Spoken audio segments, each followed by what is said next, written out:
নমস্কার সকলকে, কেমন আছেন সবাই? আশা করছি খুব ভালো আছেন, আমরাও খুব ভালো আছি। গত 16ই আষাঢ় আমাদের গ্রামে 500 বছরের পুরনো মা বিশালক্ষী দেবীর প্রতিষ্ঠা দিবস ছিল। হুগলি জেলার শিবক্ষেত্র গ্রাম, যার বর্তমান নাম শিয়াখালা, সেই গ্রামে এই দেবীর মন্দির অবস্থিত। এই মন্দিরের ইতিহাস সম্পর্কে কিছু লোককথা আছে। শোনা যায় শিয়াখালা গ্রামে এক বিত্তবান অহংকারী জমিদার ছিলেন। তিনি মানুষকে মানুষ বলে গণ্য করতেন না। একদিন একজন ব্রাহ্মণ পুরোহিত তার কাছে ভিক্ষা চাইতে এলে তিনি তাকে অপমান করে তাড়িয়ে দেন।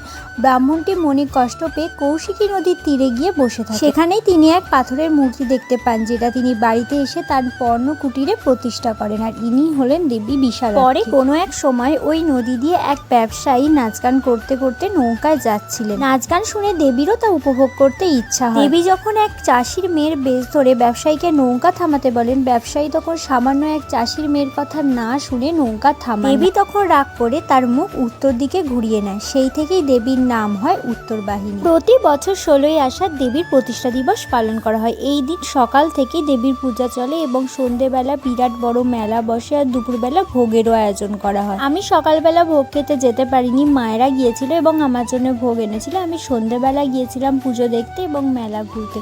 মেলাটা বেশ বড়ই হয়েছিল। এখান থেকে আমরা টুকটাক কিছু জিনিস কিনেছিলাম। আর একটা বিশেষ জিনিস আছে, প্রতি বছর এই 16ই আষাঢ়ের দিন বৃষ্টি হয়। আমরা ঠিক মেলায় ঢুকেছি, তারপরেই শুরু হয়ে গেছিল তুমুল বৃষ্টি। তো আমরা বেশিক্ষণ মেলা ঘুরতে পারিনি। তারপর বৃষ্টি থামতে আবার ঘুরেছিলাম। বৌদি এখান থেকে ছোট ছোট ফুলের টবগুলো নিয়েছিল ভাইজির জন্য। তারপর আমি, আমার বোনপো, ভাইজি, বৌদি সবাই মিলে একটু ফুচকা খেয়েছিলাম। আর মেলাতে জিলিপি বিক্রি হচ্ছিল, কিন্তু জিলিপির একটা দোকানও আমার ভালো লাগছিল না। জিলিপিগুলো কেমন নেতানো নেতানো ছিল, তো আমরা জিলিপি মেলায় গিয়ে কিনিনি। আর এই দেখো, এই মিষ্টিগুলো তোমরা চিনতে পারছো? যদি চিনতে পারো আমাকে কমেন্টে জানিও। আর তোমরা যদি মন্দিরে যেতে চাও সেটাও আমাকে জানিও, আমি তোমাদের অ্যাড্রেসটা বলে দেবো। চলো সকলে খুব ভালো থেকো, দেখা হচ্ছে নেক্সট ভিডিওয়ে। টাটা।